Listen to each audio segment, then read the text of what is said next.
গোলীয় দর্পণে আলোর প্রতিফলন এই নিয়ে আমরা আজকে আলোচনা করব।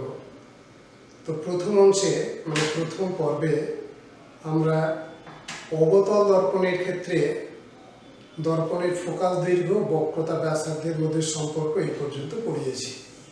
এই পর্যন্ত আমাদের আলোচনা হয়েছে। আজকে দ্বিতীয় অংশে আমরা উত্তল দর্পণের ক্ষেত্রে ফোকাস দৈর্ঘ্য আর বক্রতা ব্যাসার্ধের মধ্যে সম্পর্ক কী পাওয়া যায় সেটা নিয়ে আলোচনা করব।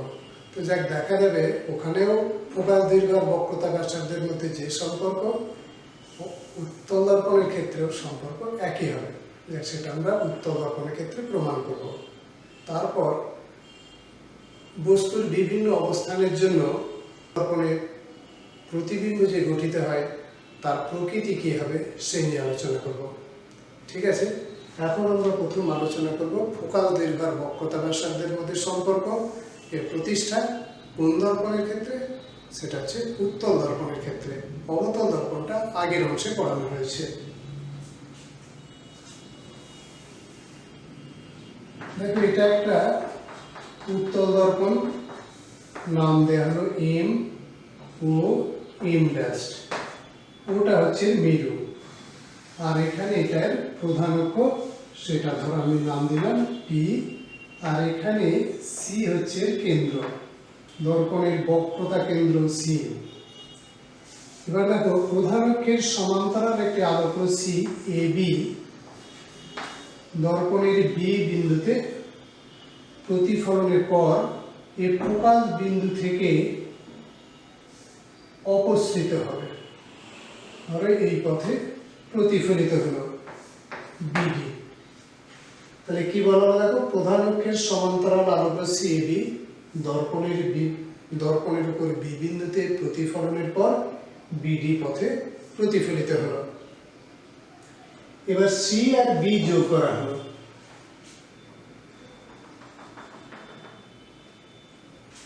তাহলে সি আর বি কে যুক্ত করে এন পর্যন্ত বর্ধিত করা হলো। এবার দেখো, এই যে দর্পণের এই অংশের ওপর এখানে ক্ষুদ্র একটা অংশ নেওয়া হলো, তার উপর সিবি লম্ব, কারণ স্পর্শক আর স্পর্শ বিন্দুগামী ব্যাসার্ধ পরস্পর লম্ব হয়, এটা পড়েছ। তাহলে কি বলা হলো, সিবি এই দৈর্ঘ্য বা সিবি রেখা দর্পণের এই অংশের উপর লম্ব। তো সিবি যদি লম্ব হয় তো বিএনটা তো একই রেখাংশ, তাহলে বিএন ও দর্পণের উপর লম্ব, দর্পণের উপর, তাহলে বিএন হলো লম্ব। তাহলে এই আপতিত রশ্মি, তাহলে এইটা হলো আপাতন কোণ, এটা হলো প্রতিফলন কোণ। এটা আপাতন কোণ, একে আই দিয়ে প্রকাশ করা, প্রতিফলনকে আর, কিন্তু এটাও আই, আপাতন কোণ প্রতিফলন কোণ সমান হয় বলে দুটোই একই রেখা হলো। আপাতন কোণ এ বি এন সমান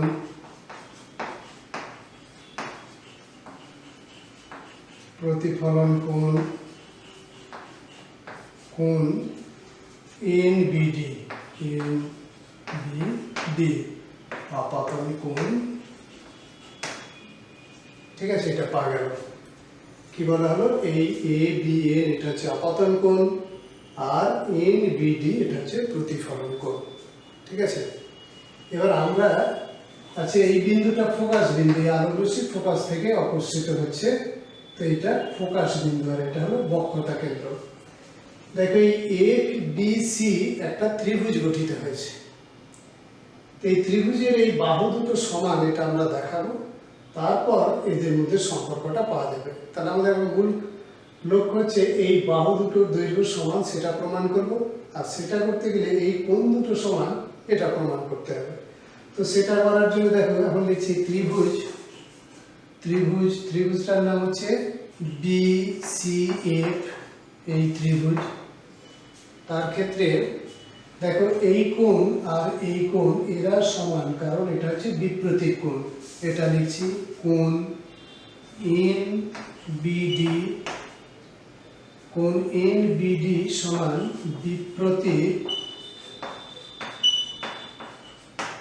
বিপ্রতীক কোণটার কি নাম, এফ বি সি, এরা সমান এই যে এই কোণ সমান এর হচ্ছে বিপরীত কোণ। এবার দেখো এই কোণ আর এখানের এই কোণ সমান, এটা কিভাবে হবে?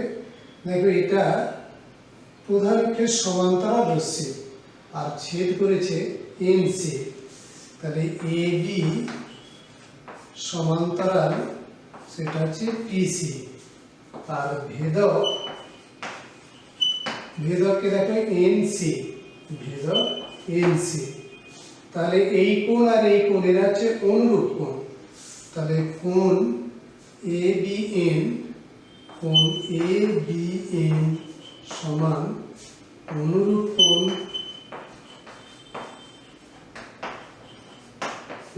কোণ এর নাম কি? FCB, FCB. ঠিক আছে, তাহলে বিপরীত কোণের রীতি থেকে এটা পাওয়া গেল, আর সমান্তরাল ভেদক আছে তার থেকে এটা পাওয়া গেল। কিন্তু উপরে কি লেখা আছে দেখো? এবিএন, কোথায় গেল? এবিএন আর এনবিডি, এনবিডি এরা সমান। কি কারণে? একটা আপতন কোণ আর একটা প্রতিফলন কোণ। যদি এরা দুজনে সমান হয় তাহলে এই দুটো কোণ সমান হবে।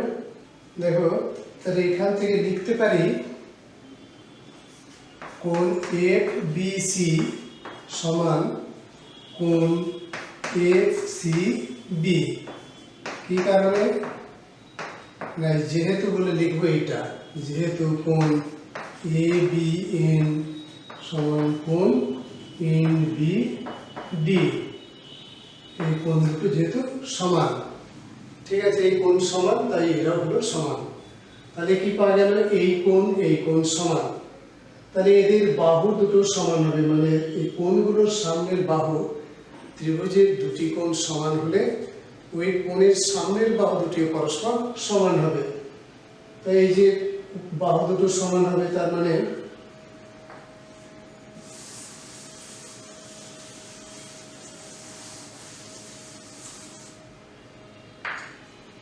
এফবিসি, এফবিসি এর সামনের বাহু দেখো, এফবিসি এই কোণের সামনের বাহু হচ্ছে এফসি, এফসি সমান, এবার এফসিবি, এফসিবি এই কোণ এর সামনের বাহু বিএফ, এরা সমান।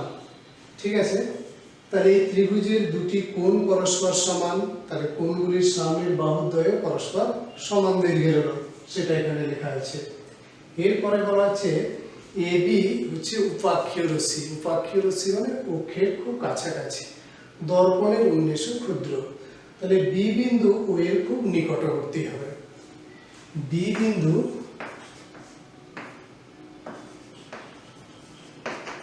ও এর নিকটস্থ,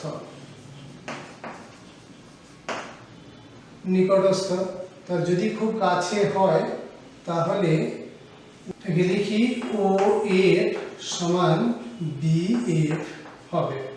কি বলা হলো? বি বিন্দু যদি ও এর খুব কাছে হয় তাহলে যাদের কাছে ও এফ আর বি এফ এদের দৈর্ঘ্য প্রায় সমান হবে। তাহলে দেখো বি এফ এর জায়গায় ও এফ লিখব, তাহলে এফ সি সমান ও এফ। দেখো এফ সি এই দৈর্ঘ্য আর ও এফ সমান, তার মানে এফ হলো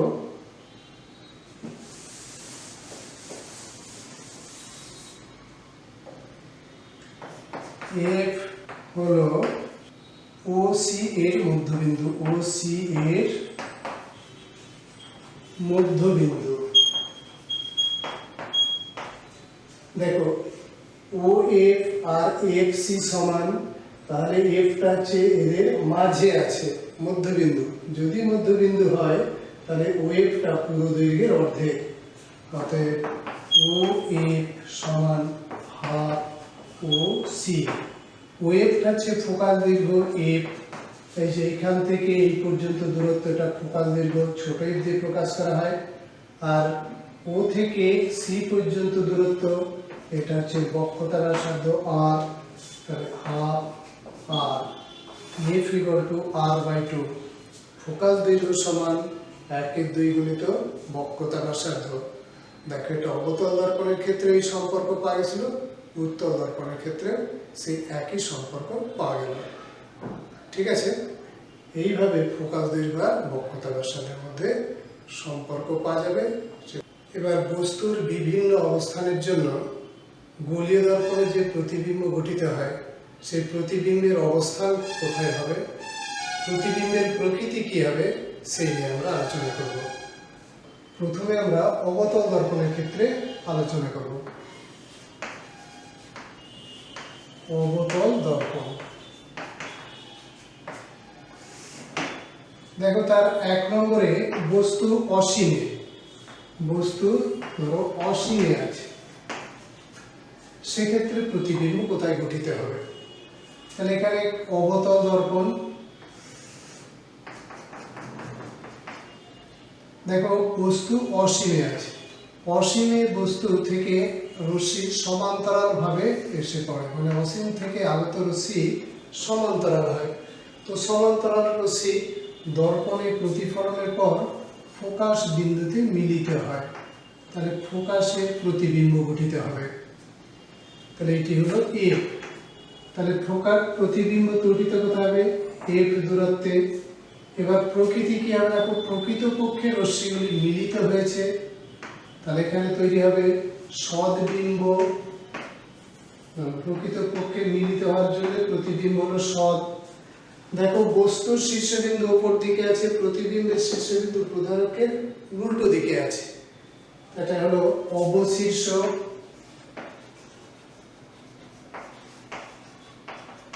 আর প্রতিবিম্ব দেখো দর্পণের কাছে আছে, বস্তু অনেক দূরে আছে, এর আকার ছোট, সেজন্য এটা হবে খর্বাকৃতির।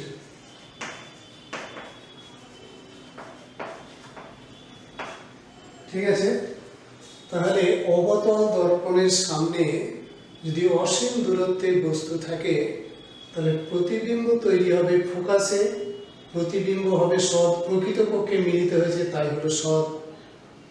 শীর্ষবিন্দু প্রধানকের বিপরীত দিকে আছে, মানে যেদিকে বস্তুর শীর্ষবিন্দু প্রতিবিম্বের শীর্ষবিন্দু তার উল্টো দিকে আছে, সেই জন্য অবশীর্ষ, আকারে ছোট, সেই জন্য লেখা হলো খর্বাকৃতির। এবার দেখো দ্বিতীয়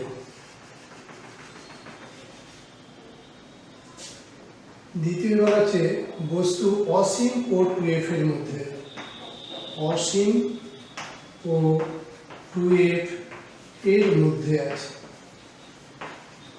এখানে বস্তু অসীম থেকে কাছে আছে, 2f থেকে দূরে, মানে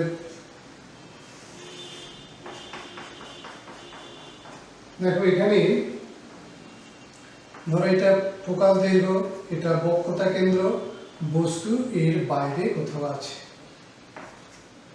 দেখো আগে যে রীতি পড়ানো হয়েছে যেটা সমান্তরাল ভাবে যাবে সে ফোকাস বিন্দু দিয়ে প্রতিফলিত হবে, আর একটা বলা ছিল যেটা বক্রতা কেন্দ্র দিয়ে যায় সেটি একই পথে ফিরে আসে।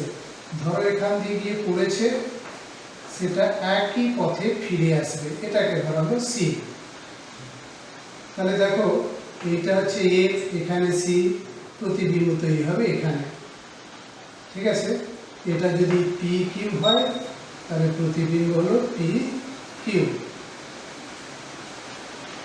তাহলে এখানে দেখো সমান্তরাল রশ্মি প্রতিফলনের পর ফোকাস বিন্দু দিয়ে যায়, ফোকাস বিন্দু দিয়ে গেছে, যে আলোক রশ্মি বক্রতা কেন্দ্রে গিয়ে দর্পণে পড়ে সেটা একই পথে ফিরে আসে, এই পথে গেছে, এই পথে ফিরে এসেছে, তাহলে প্রতিবিম্ব তৈরি হয়েছে এখানে।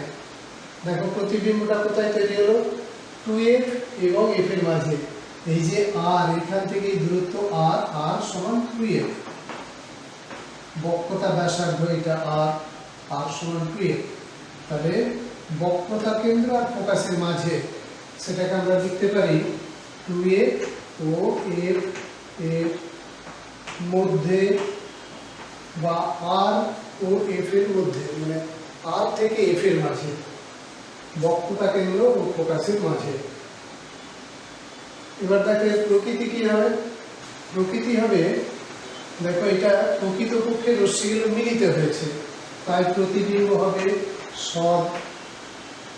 দেখো শীর্ষবিন্দু উল্টো দিকে আছে তাই হলো অবশীর্ষ।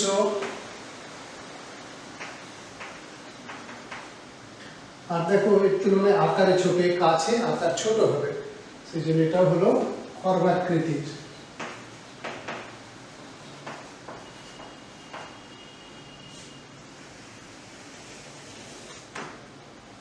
খর্বাকৃতির হলো। এবার 3 নম্বরে আমরা আলোচনা করব যদি একে 2f এ রাখা হয়।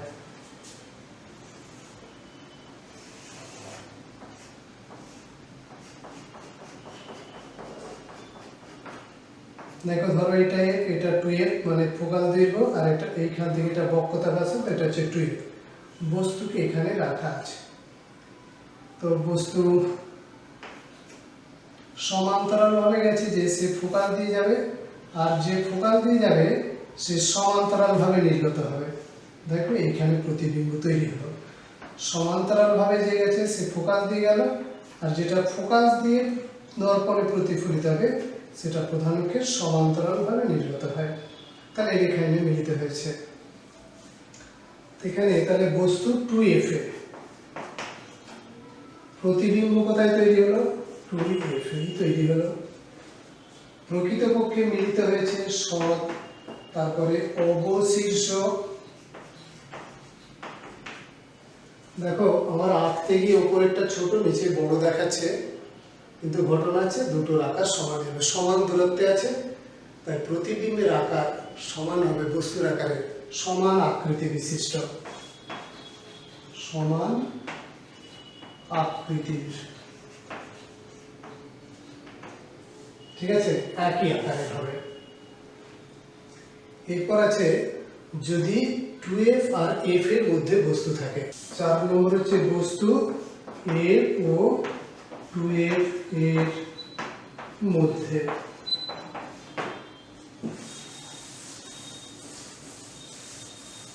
দেখো অবতল দর্পণ, এটা f, এটা c, তো বস্তু এখানে আছে। যে ফোকাস সমান্তরাল ভাবে দর্পণে আপতিত হয়েছে ফোকাস বিন্দু দিয়ে প্রতিফলিত হবে, আর যে বক্রতা কেন্দ্রের অভিমুখী গিয়ে হয়ে দর্পণে পড়েছে সেটা এই পথে গিয়ে পড়লে একই পথে ফিরে আসবে। ধরো এইরকম কোথাও মিলিত হবে, এইখানে প্রতিবিম্ব তৈরি হবে। তো এটা একটু বাঁকা দেখাচ্ছে,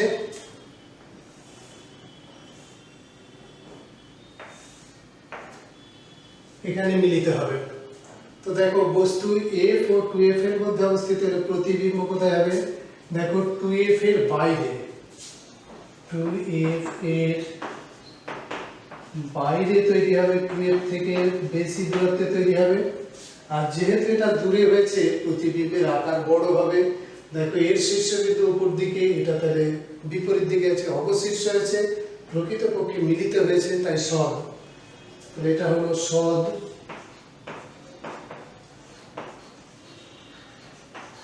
অবশীর্ষ আর বিবর্ধিত। ঠিক আছে, সদ, অবশীর্ষ, বিবর্ধিত। এবার 3 নম্বর হচ্ছে বস্তু যদি ফোকাসে থাকে।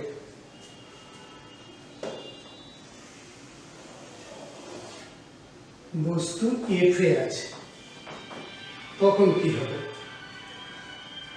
দেখো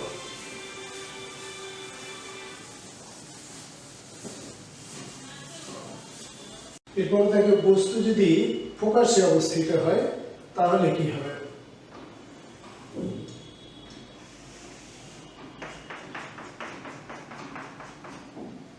তাহলে এটা ফোকাস, এটা বক্রতা কেন্দ্র, এখানে বস্তু অবস্থিত। দেখো যে সমান্তরাল ভাবে গিয়ে পড়েছে সেটা ফোকাস বিন্দু দিয়ে যাবে, আর যেটা বক্রতা কেন্দ্র অভিমুখী হয়ে পড়েছে সে সেই পথেই প্রতিফলিত হবে। দেখো এটা এই পথে গিয়ে পড়েছে, এই পথেই প্রতিফলিত হবে। এরা দেখো সমান্তরাল ভাবেই নির্গত হয়েছে, এরা মিলিত হবে অসীমে, তাহলে প্রতিবিম্ব তৈরি হবে অসীমে। দেখো এরা সমান্তরাল ভাবে নির্গত হয়েছে, সমান্তরাল রশ্মি কোথায় মিলিত হবে? অসীমে। তাহলে প্রতিবিম্ব কোথায় হবে? অসীমে। দেখো বস্তুর শীর্ষবিন্দু আছে উপর দিকে, প্রতিবিম্বের শীর্ষবিন্দু কোথায় হবে? নিচের দিকে। সেই জন্য এটা হবে অবশীর্ষ। আচ্ছা এখানে তাহলে অবশীর্ষ হবে লেখা থাক, অবশীর্ষ। দেখো প্রকৃতপক্ষে মিলিত হবে বলা হচ্ছে, অসীমে মিলিত হবে, তাই অসীমে সদ্বিম্ব তৈরি হবে। আর কি হবে? দেখো এটা দূরে, তাই বড় হবে, এটা হলো বিবর্ধিত। ঠিক আছে, তাহলে প্রতিবিম্বের আকার বড় হবে, সৎ হবে আর অবশিষ্ট হবে। কোথায় অবস্থিত হবে? ফোকাসে। এরপর যদি বস্তু ফোকাস আর মেরু এর মধ্যে থাকে তাহলে কি হবে? দেখো এটা ও, এটা এর, এখানে সমান দূরত্বে সি আঁকা হবে, বস্তু এর মাঝে আছে। ঠিক আছে, তো দেখো যেটা সমান্তরাল ভাবে গিয়ে পড়েছে সে ফোকাস দিয়ে যাবে, আর যে আলোক কেন্দ্র মানে বক্রতা কেন্দ্র অভিমুখী হয়ে পড়েছে সেটা একই পথে ফিরে আসবে। তাহলে এইরকম যে পড়েছে এই পথে ফিরে আসবে। তা দেখে বুঝতে পারছি এরা কিন্তু ক্রমশ দূরে সরে যাচ্ছে, অসীমে মিলিত হবে না, এরা ক্রমশ এইদিকে এরা অপসারী রশ্মি আছে, তাহলে এদেরকে পিছনে বর্ধিত করলে এরা কোথাও মিলিত হবে। এইখানে এরকম প্রতিবিম্ব তৈরি হবে। তাহলে এই সব প্রতিবিম্বগুলো এখানে দেখো সবগুলোই ছিল অবশীর্ষ। তাহলে এখানে বস্তুর অবস্থান কোথায়? এ ও মানে ফোকাস ও মেরুর মাঝে, দেখি ফোকাস ও মেরুর মধ্যে। প্রতিবিম্ব তৈরি কথা হলো দর্পণের পিছনে। ঠিক আছে, প্রতিবিম্বের প্রকৃতি কি হলো? দেখো অসৎ হলো, সবগুলো এতক্ষণ সৎ হয়ে আসছিল, এটাই হলো অসৎ। অসৎ আর কি সমশীর্ষ,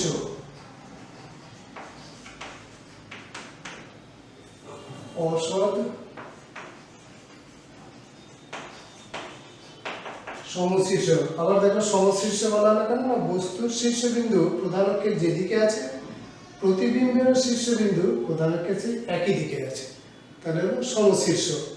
আর দেখো এর তুলনায় এটা আকারে বড় হয়েছে, তাহলে হবে বিবর্ধিত।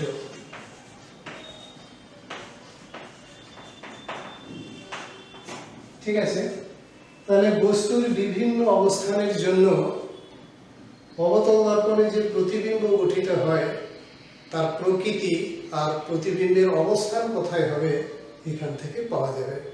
ঠিক আছে, এই আঁকাটা কিন্তু আঁকা হচ্ছে রশ্মি যে নিয়ম মেনে চলে সেই নিয়মেই আঁকা হয়েছে, বুঝতে পারলে? কি রীতি নেওয়া হলো? যেটা সমান্তরাল ভাবে গিয়ে দর্পণে পড়বে প্রতিফলনের পর ফোকাস বিন্দু দিয়ে নির্গত হবে, যেটা আলোক কেন্দ্র দিয়ে গিয়ে দর্পণে পড়বে সেটা একই পথে ফিরে আসবে, আর যদি কোনো আলোক রশ্মি ফোকাস বিন্দু দিয়ে দর্পণে গিয়ে আপতিত হয় তাহলে প্রতিফলনের পর সেই রশ্মি প্রধান অক্ষের সমান্তরাল ভাবে নির্গত হবে।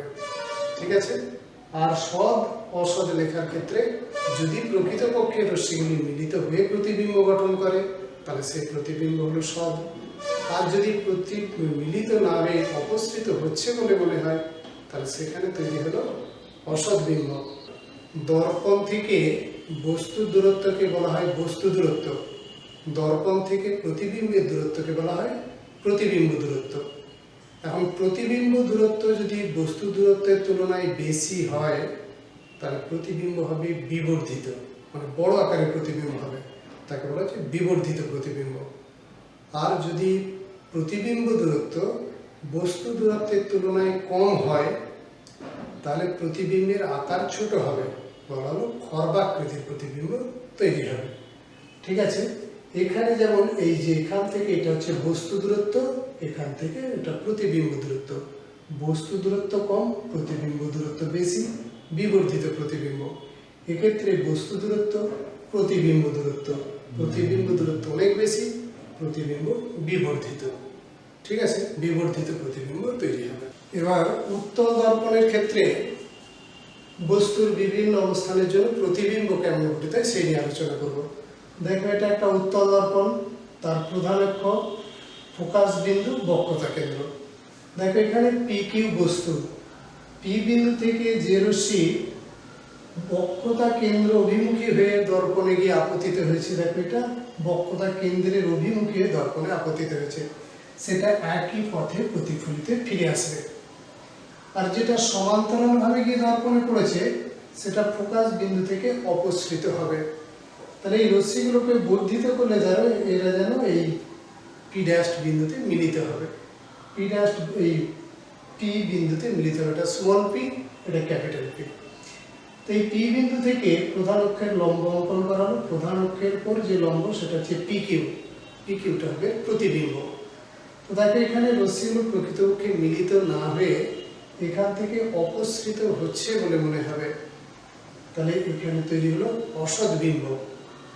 দেখো এটা ফোকাসের মধ্যেই তৈরি হয়েছে, মেরু আর ফোকাসের মধ্যে তৈরি হয়েছে, এটা কাছে, আকারে ছোট। তাহলে কি কি লেখা হবে, আগে অবস্থানটা লিখে নিই। এফ এর মধ্যে মানে ফোকাস আর মেরুর মধ্যে, এর থেকেও কম দূরত্বে আর কি, ফোকাস ও মেরুর মধ্যে। আর প্রকৃতি কি সেটা দেখো, অসৎ, সমশীর্ষ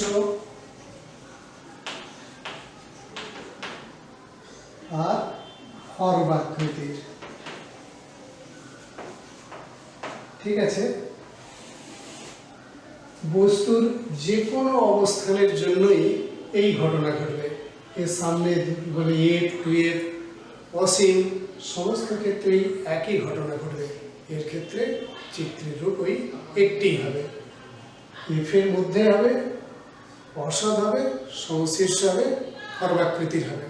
ঠিক আছে, এখান থেকে একটা বিষয় দেখা গেল, দেখো যে এ সবসময় ছোট আকারের প্রতিবিম্ব তৈরি করবে, বড় আকারের প্রতিবিম্ব হবে না, সমশীর্ষ হবে। ঠিক আছে, আর অসৎ হবে। অবতলের ক্ষেত্রে সৎ অসৎ দুরকমই হতে পারে, বিবর্ধিত হয়েছে, সৎ অসৎ দুটোই আছে, কিন্তু সমশীর্ষ আর বিবর্ধিত সেটা একটা ক্ষেত্রেই পাওয়া গেছে, যখন বস্তুকে ফোকাসের মধ্যে রাখা ছিল। কি বলা হলো, অবতল দর্পণের ক্ষেত্রে বস্তুকে মেরু আর ফোকাসের মধ্যে রাখলে সমশীর্ষ, অসৎ আর বিবর্ধিত প্রতিবিম্ব তৈরি হয়। এটাই একমাত্র ওখানে ছিল সমশীর্ষ প্রতিবিম্ব। বাকি উত্তল দর্পণের ক্ষেত্রে সব সময়ই সমশীর্ষ হবে, অসৎ হবে আর খর্বাকৃতির হবে। ঠিক আছে, ছক দুটো একবার দেখলে ভালো করে পার্থক্যটা বুঝতে পারবে। এবার আমরা দর্পণ চেনার উপায় নিয়ে আলোচনা করবো। একটা দর্পণ সেটা সমতল, অবতল না উত্তল, তা চিনব কীভাবে। এখন সাধারণভাবে মনে হবে সমতল দর্পণ এটা সমতল, অবতল দর্পণ মসৃণ তলটা বক্র আছে, ভেতরের দিকে বাঁকা, উত্তল এরকম বাঁক আছে। দেখো এটা সাধারণভাবে বাঁক দেখে ধরা যেত, কিন্তু যে দর্পণ ব্যবহার করা সেটা খুব সামান্য অংশ ব্যবহার করার জন্য এটা প্রায় সমতল হয়, দেখতে মনে হবে সমতল। তাহলে দর্পণটাকে দেখে সহজে চেনা যায় না যেটা সমতল, উত্তল না অবতল। তাহলে চেনা যাবে কিভাবে? দেখো চেনার জন্য কি করা হয়, এর সামনে একটা বস্তু রাখা হয়, খুব সামনে একটি বস্তু রাখা হয়। যদি বস্তুর আকার আর প্রতিবিম্বের আকার সমান হয় তাহলে বুঝতে হবে সেটা সমতল দর্পণ হয়েছে। এই প্রতিবিম্বের আকার হচ্ছে, প্রতিবিম্বের আকার যদি বস্তুর আকারের তুলনায় বড় হয় তাহলে বুঝতে হবে দর্পণটা অবতল। অবতল দর্পণে বিবর্ধিত সমশীর্ষ প্রতিবিম্ব গঠন করে। খুব কাছে রাখলে, ফোকাসের ভেতরে রাখলে, এই একটু আগে দেখানো হলো, তোমরা ছকে দেখলে যে ফোকাসের ভেতরে যদি বস্তু থাকে তাহলে বিবর্ধিত সমশীর্ষ প্রতিবিম্ব গঠিত হয়। তাহলে সমশীর্ষ বিবর্ধিত প্রতিবিম্ব গঠিত হয়েছে, সেটা অবতল দর্পণ। আর যদি দেখা যায় যে খর্বাকৃতির মানে ছোট আকারের সমশীর্ষ প্রতিবিম্ব গঠিত হয়েছে, সেটা হবে উত্তল দর্পণ। দেখলে উত্তল দর্পণের ক্ষেত্রে সর্বদা প্রতিবিম্বের আকার ছোট হয়, সমশীর্ষ হয়। সৎ অসৎ নিয়ে কেন নয়, সবই অসৎ, সব কটা প্রতিবিম্ব এক্ষেত্রে অসৎ, তাহলে ওটা নিয়ে পার্থক্য হবে না। তাহলে এইভাবে একটা দর্পণ অবতল, উত্তল না সমতল তা চেনা যাবে। তাহলে সমতল দর্পণের ক্ষেত্রে কি হবে, সমান আকারের, আর এটার ক্ষেত্রে বিবর্ধিত লিখি, বিবর্ধিত মানে আকারে বড়, আর এটা খর্বাকৃতির, এর ক্ষেত্রে সমশীর্ষ, এর ক্ষেত্রে সমশীর্ষ,